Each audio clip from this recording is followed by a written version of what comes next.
अब हम स्टार्ट करेंगे यूनिट 5 से, that is mensuration. Now mensuration is the branch of mathematics which deals with the measurement of length of lines, area of surface and volume of solid. Mainly mensuration can classified in two parts. First is a plane mensuration and the second is a solid mensuration. Plane mensuration deal with the perimeter. Perimeter means ગુજરાતીમાં એને કહેવાશે પરિમિતિ. Second length off side એટલે કે બાજુની લંબાઈ. Next area of two dimensional shape એટલે કે ફિગર. કોઈ પણ એને ગુજરાતીમાં કઈ એરિયા મીન્સ ક્ષેત્રફળ, બરાબર છે.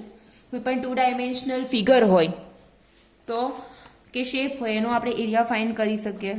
Next solid mensuration deal with the area and volume of a solid object એટલે કે ઘન વસ્તુઓના ક્ષેત્રફળ અને ઘનફળ. જેમ કે આ સ્ફિયર છે તો આ એક ઘન વસ્તુ છે, બરાબર છે. એટલે આને આપણે સમજી લઈએ કે આ ગોલક છે. ઓકે, ઇટ મીન્સ કે ઇટ ઇઝ સ્ફિયર. તો આ સ્ફિયર જે છે એનું જે બહારની સપાટીનું જે ક્ષેત્રફળ છે, ધ સરફેસ એરિયા એન્ડ એનું વોલ્યુમ, તો એ આવશે સોલિડ મેન્સુરેશનમાં. અને જે આપણે સ્ક્વેર, રેક્ટેંગલ, ટ્રાયેંગલ એનો એરિયા શોધીએ છીએ એ બધું પ્લેન મેન્સુરેશનમાં આવશે. પ્લેન મેન્સુરેશન મીન્સ જે ટુ ડાયમેન્શનલ ફિગર છે એના સાથે જે ડીલ કરશે તે. તો સૌથી પહેલા આપણે જોઈશું plane mensuration and then we will look about solid mensuration. Okay, આ ચેપ્ટરમાં મેં એ રીતે કર્યું છે કારણ કે એમાં મારે ઘણી બધી ફિગર્સ એન્ડ શેપ્સ ડ્રો કરવા પડશે and it will consume hour time. તો મેં ઓલરેડી લખી જ દીધી છે નોટ્સ અને હું તમને એક્સપ્લેન કરીશ, બરાબર છે. અને it is quite easy chapter. આનું વેટેજ પણ 10 માર્ક્સનું છે, એટલે વેટેજ ઓછો છે આનું, પણ ઇઝી ચેપ્ટર છે. એટલે જીટીયુમાં 70 જે માર્ક્સ હોય છે એમાંથી 10 માર્ક્સનું વેટેજ હોય છે આ ચેપ્ટરનું, અને 10 માર્કનું આમાંથી પૂછાય છે. સો મેન્સુરેશન મીન્સ આપણે શેના વિશે શીખવાના છે? We will learn about area and volume. એરિયામાં બે વસ્તુ આવશે, એરિયા ઓફ શેપ્સ અને વોલ્યુમમાં volume of solid. Area of shapes and surface area of solid એટલે કે ક્ષેત્રફળ અને ઘનફળ વિશે શીખીશું. ચલો, first is what is area. Area means ગુજરાતીમાં કહીશું એને ક્ષેત્રફળ. The measure of the part of the plane occupied by a flat object is called area. Okay, that means what? કોઈ પણ આ ઓબ્જેક્ટ છે એને હું આ પ્લેન પર મૂકી દઉં અને આ પ્લેન પર જેટલી જગ્યા રોકશે, બરાબર છે, ગુજરાતીમાં કહીએ તો એને શું કહેવાશે? એરિયા કહેવાશે, એનું માપ. Okay, the measure of the part of the plane occupied by a flat object. Occupied by a flat object is called area. એટલે કે કોઈ પણ વસ્તુની कोई भी चीज आप ले लो, अगर वो एक प्लेन ऊपर, प्लेन मतलब 2 डायमेंशनल प्लेन, ये हमारा जो पेज है दैट इज कॉल्ड 2 डायमेंशनल. तो 2 डायमेंशनल पे प्लेन पे कितनी जगह ऑक्यूपाई करेगा, तो वो हमें जो माप होगा वो हो जाएगा हमारा एरिया. ओके, नाउ समझो कि ये साइड और ये जो एक स्क्वायर है, तो ये स्क्वायर में ये दोनों साइड के मेजरमेंट क्या है? 1 मीटर और 1 मीटर. ओके, ये 1 मीटर और 1 मीटर है. समझ लो कि ये 1 मीटर है और ये भी 1 मीटर है. So area occupied by this square of 1 metre is called 1 square metre. 1 square metre मतलब क्या? 1 मीटर का जो स्क्वायर होता है वो प्लेन पे जितनी जगह ऑक्यूपाई करता है, तो वो जो होगा वो कहलाएगा 1 स्क्वायर मीटर. सिमिलरली अगर हम 1 सेंटीमीटर का क्यूब ड्रॉ करें, तो 1 सेंटीमीटर का जो क्यूब 1 सेंटीमीटर का स्क्वायर ड्रॉ करें, तो 1 सेंटीमीटर का स्क्वायर जितनी जगह ऑक्यूपाई करेगा उसको बोलेंगे हम 1 square centimetre. Okay, 1 square centimetre, और सेंटीमीटर स्क्वायर उसको सिंबॉलिकली लिखते हैं. सेम वे अगर 1 मीटर लाइक दिस, ये क्या हो गया? 1 स्क्वायर मीटर. अगर हम 1 किलोमीटर का स्क्वायर ड्रॉ करें, 1 किलोमीटर का, तो 1 किलोमीटर का जो स्क्वायर है और वो जो जितनी जगह ऑक्यूपाई करेगा वो हो जाएगा 1 square kilometre. So they are the units of area. Area के यूनिट्स मतलब एकमो શું છે? एरिया के यूनिट्स है square centimetre, square metre, square kilometre. બરાબર છે? આ બધા એના યુનિટ્સ છે. So this is all about area. હવે આપણે જોઈશું થોડી formula. Now we will look about some formula of area. So first our 2 dimensional figure is circle. Circle means वर्तुળ गुजराती में. सो हमें पता है कि सर्कल में बस एक ही चीज आती है, रेडियस. ओके, जितनी रेडियस ज्यादा उतना बड़ा सर्कल. सर्कल कितना बड़ा है that is depends on its radius. Okay, तो ये जो सर्कल है हम सबको पता है. ओके, सर्कल के बारे में हम ऑलरेडी सीख चुके हैं. तो ये हमारा है सर्कल. ये जो ब्लैक डॉट है that is the centre of a circle. Centre એટલે કે કેન્દ્ર. ઓકે, सेंटर ने गुजराती में केवा से केंद्र. नाउ सेंटर और सर्कल का पॉइंट ये जो है वो हो जाएगी रेडियस, और सर्कल में से पास होती लाइन, सेंटर में से पास होती लाइन वो हो जाएगा हमारा डायामीटर डी. तो ये हो गया हमारा डायामीटर. ये डायामीटर जो होता है वो जो लाइन होती है वो सर्कल में से पास होती है. Radius okay that is R. It is denoted by small R. तो एरिया ऑफ अ सर्कल हमें सबको ये फॉर्मूला पता ही है, हम बस रिवीजन कर रहे हैं. Okay, so what is area of a circle? Pi are square. Pi are square. मैंने कई बार आर ऐसे भी लिखती हूँ और समटाइम्स ऐसे भी लिखती हूँ, तो प्लीज आप समझ लेना. हाँ, आर और आर ये दोनों आर ही है. कई बार आर ऐसे ही लिख देती हूँ जनरली, फिर कभी ऐसे ही लिख देती हूँ, तो वो आप समझ लेना. So what is the area of a circle? Pi are square. Okay, next formula is circumference of a circle, मतलब परिघ. परिघ तो परिघ मतलब શું છે તમને ખબર છે? What is the circumference? ये सर्कल का सब समझो, ये एक पॉइंट ले लो. तो ये पॉइंट से ये पूरा जो माप होगा, यहां से यहां तक का पूरा जो मेजर होगा वो हो जाएगा उसका सर्कमफरेंस. समझो एक हमारे पास कोई भी अगर ये सर्कल है, अगर इसको कट कर दे. ओके, समझो कि एक चूड़ी है हमारे पास, तो ये चूड़ी को हम बीच में से कट कर दे और स्ट्रेट कर देंगे, तो हमें ऑब्वियसली एक स्ट्रेट लाइन जैसा कुछ मिलेगा. तो वो जो माप होगा वो उसका हो जाएगा सर्कमफरेंस. तो ये यहां से यहां तक का जो पूरा माप है उसको हम बोलेंगे सर्कमफरेंस, मतलब परिघ. तो सर्कमफरेंस का फॉर्मूला है 2 pi r. Okay, it is depend on r. देखो एरिया सर्कल में दूसरा कुछ आता ही नहीं है, ओनली हमारे पास एक ही क्वांटिटी है दैट इज रेडियस और डायामीटर. तो वो तो पता है हमें कि diameter is double of radius और radius is half of diameter. मतलब त्रिज्या डायामीटरથી અડધી હોય અને ડાયામીટર ત્રિજ્યા કરતા બમણું હોય, 2 ગણું હોય. ओके, એટલે सर्कमफरेंस ऑफ अ सर्कल की फॉर्मूला है 2 पाई आर. अब 2r डबल 2 इंटू आर हो जाएगा हमारा डायामीटर, तो हम उसको पाई डी भी लिख सकते हैं. ओके, सो ये फॉर्मूला आप सबको याद रखनी है. Area of a circle is pi are square, मतलब वर्तुળનું ક્ષેત્રફળ થશે pi r square, and circumference परिघ થશે 2 પાઈ આર, और you can say pi d. Now next, area of a sector. तो वृत्तांशનું ક્ષેત્રફળ. So what is area? वृत्तांश कोने केवा છે તમને ખબર પડવી જોઈએ. સો આ છે આપણી પાસે circle. This is centre O. આ 2 પોઈન્ટ્સ છે A and B. તો O A B જે છે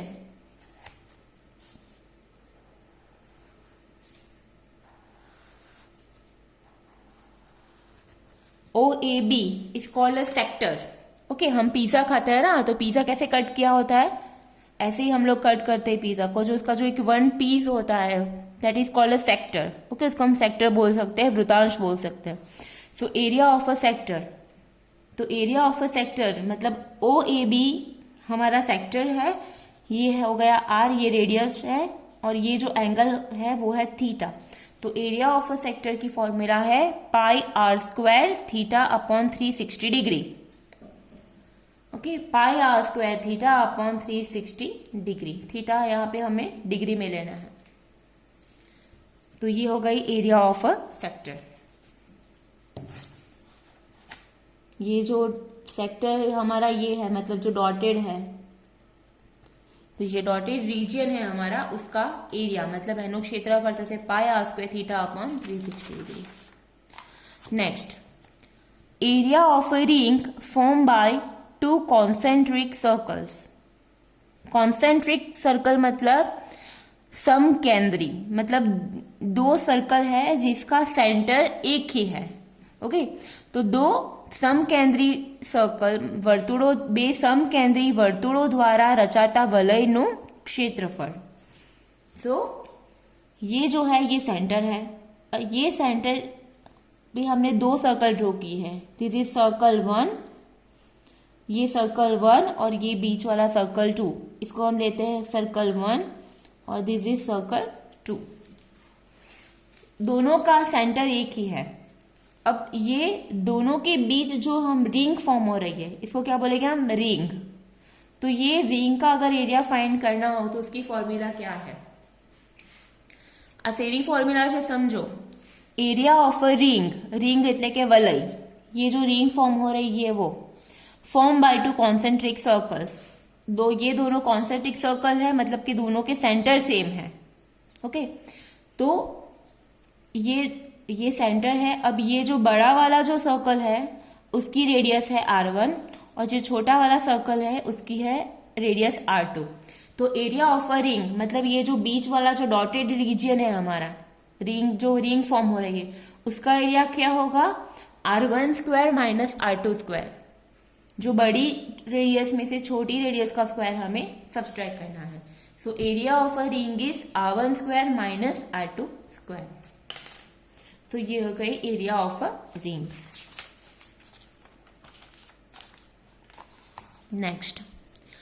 next is area of a parallelogram. Parallelogram means समांतर बाजू चतुष्कोण। पैरेलेलोग्राम किसे बोलते हैं, कि जिसके सामने की अपोजिट साइड सेम हो। हाँ, पैरेलेलोग्राम मतलब कि जिसके अपोजिट साइड ये क्वाड्रिलेटरल है। ठीक है, ये क्या है, क्वाड्रिलेटरल मतलब कि चतुष्कोण है। तो ये क्वाड्रिलेटरल मतलब कि ये जो चतुष्कोण है उसमें सामने की जो साइड्स है वो दोनों पैरेलल है। AD और BC पैरेलल, AB और CD पैरेलल। ओके, तो ये जिसके सामने की साइड जो क्वाड्रिलेटरल के सामने की अपोजिट साइड, दोनों अपोजिट साइड पैरेलल हो तो उसको बोलेंगे हम पैरेलेलोग्राम, समांतर बाजू चतुष्कोण। ओके, तो अब समझो कि ये पैरेलेलोग्राम में इसका B और BC और ये उसकी हाइट है H, AM जो हो गई वो उसकी हाइट हो गई। AM is a height of this parallelogram और BC ये जो उसका बेस है उसका माप। तो area of a parallelogram is base into altitude. Base એટલે કે પાયો અને એલ્ટિટ્યુડ એટલે ઊંચાઈ, એટલે કે BC into AM। So small b into small h। तो ये हो गया area of a parallelogram. Base into altitude, ये उसका बेस हो गया और ये उसका एल्टीट्यूड हो गया। ओके, એટલે કે પાયો ગુણ્યા ઊંચાઈ। तो ये हो गई एरिया ऑफ अ पैरेलेलोग्राम की formula. Next is a trapezium. Trapezium, trapezoid, Gujarati में कहिए तो समलंब चतुष्कोण। ओके, ट्रेपेजियम में क्या होता है, only 2 sides are opposite. Okay, ये जो है ये दो ही साइड उसकी पैरेलल होती है, ये पैरेलल नहीं है। ओके, जिसकी ओनली 2 साइड्स आर पैरेलल तो उसको मतलब कि quadrilateral with only 1 pair of parallel sides. Okay, वो क्या हो जाएगा, ट्रेपेजियम। मतलब एक ही पैर उसकी पैरेलल होती है। इसमें क्या है, AD, BC, CD और AB दोनों पैर जो है वो पैरेलल है, बट यहाँ पे ऐसा नहीं है। यहाँ पे AB और CD ही पैरेलल है, AB और BC पैरेलल नहीं है। तो एरिया ऑफ अ ट्रेपेजॉइड और ट्रेपेजियम, तो उसका फॉर्मूला क्या होगी, अब ए बी का समझो है मेजर है B1 और CD का माप है B2, तो इसका एरिया होगा B1 plus B2 divide by 2 into उसका ये एल्टीट्यूड मतलब height h, B1 plus B2 divide by 2 into height h, तो ये हो गया area of a trapezoid. Next is rhombus. Rhombus means समबाजु चतुष्कोण। If in a quadrilateral all sides are equal, ये जो क्वाड्रिलेटरल है मतलब આ જે ચતુષ્કોણ છે એમાં બધી જ બાજુઓ સરખી છે। ઓકે, સો એને કહેવાય છે રોમ્બસ, સમબાજુ ચતુષ્કોણ। All sides are same. Okay, now जब ऑल साइड्स आर सेम होगी तो उसमें क्या हो जाएगा कि उसके दो ये जो है वो डायगोनल है CD और AC, तो वो हो जाएगा उसके डायगोनल्स मतलब विकर्ण।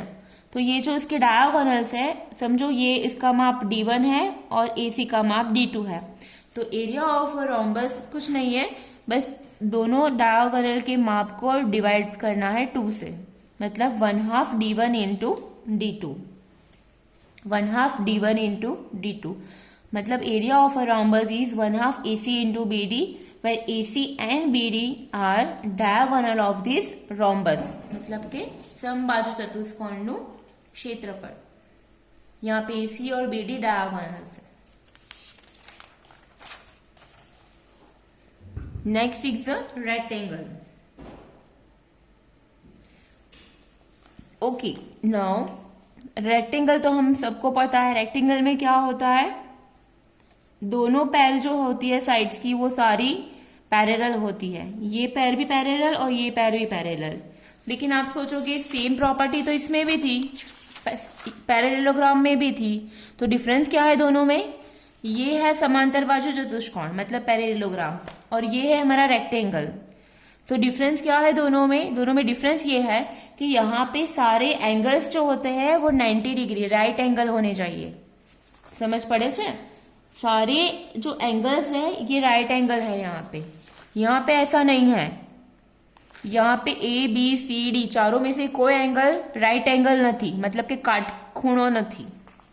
ओके, और रेक्टेंगल में क्या होता है, सारे एंगल राइट एंगल होते हैं, बराबर है।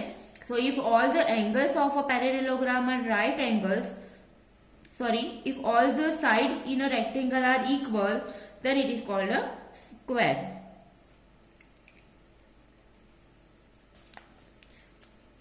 if all if all the angles of a, मैंने क्या बोला, सॉरी, हाँ, if all the angles of a parallelogram are right angles then the quadrilateral is called a rectangle। अगर पैरेललोग्राम में सारे एंगल राइट एंगल है तो वो हो जाएगा रेक्टेंगल। ओके, अब रेक्टेंगल का तो पता ही है हमें, area of rectangle L into H, length into height, वो हो जाएगी उसकी एरिया। એટલે કે લંબચોરસનું ક્ષેત્રફળ શું થાય, લંબાઈ ગુણ્યા પહોળાઈ, અહીંયા પહોળાઈની જગ્યાએ ઊંચાઈ આપેલું છે, સો ઇટ ડઝન્ટ મેટર, તમે L इंटू H वो हो गई। હવે नेक्स्ट इज पेरीमीटर। पेरीमीटर એટલે કે परिमिति।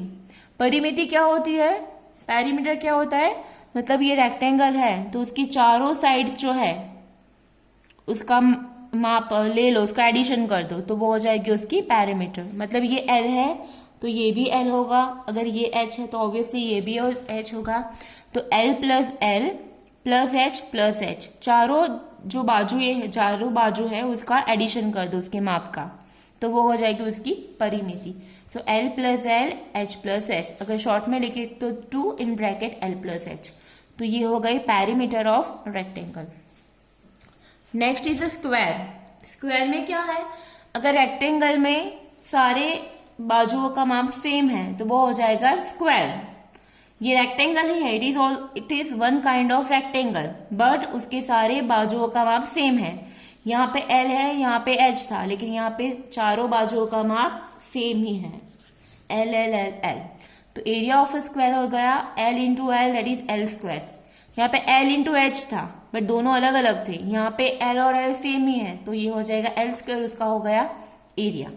और पेरीमीटर क्या हो जाएगी, L plus L plus L plus L, तो that is 4L। L plus L plus L plus L, तो 4 टाइम्स एल, तो ये हो गई उसकी perimeter. Next is a triangle.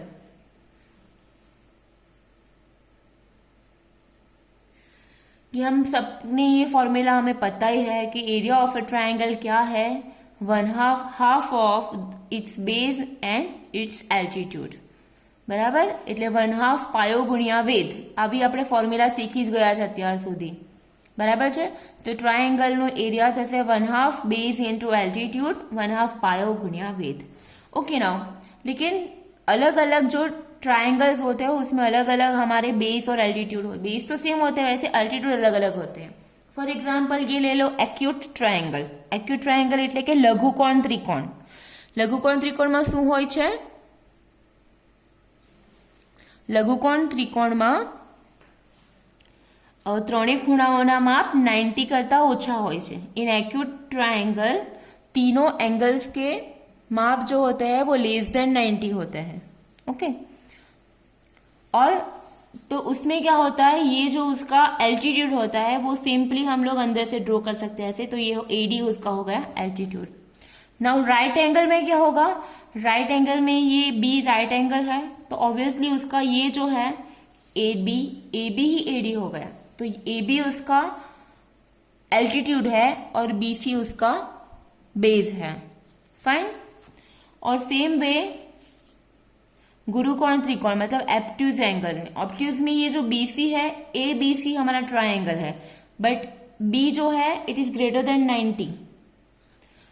ગુરુકોણ ત્રિકોણ જે છે, ગુરુકોણ ત્રિકોણની ડેફિનેશન શું છે કે જેમાં એક ખૂણોનું માપ 90 डिग्री करता વધારે હોય.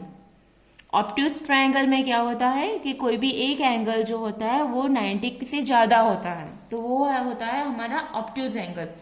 तो ऑब्ट्यूज एंगल में जो उसकी हाइट होगी वो हमें बाहर से ड्रॉ करनी पड़ेगी. ठीक है, तो ये हमारा एडी हो जाएगा. तो ये उसकी हाइट और बीसी जो है वो उसका हो गया हमारा बेस. फॉर्मूला सेम रहेगी 1/2 base into altitude, but acute angle के लिए एडी हमारा जो एल्टीट्यूड होगा वो ट्राइंगल के अंदर आएगा. फिर राइट एंगल में क्या होगा कि हमारी जो एक साइड ही है वही हमारी एल्टीट्यूड हो जाएगा. और ऑब्ट्यूज एंगल में क्या होता है, उसका एल्टीट्यूड हमें बाहर ड्रॉ करना पड़ेगा, ट्राइंगल से बाहर. तो ये एडी हमने बाहर ड्रॉ किया, तो ये हो गया हमारा एल्टीट्यूड और बीसी हमारा हो गया बेस.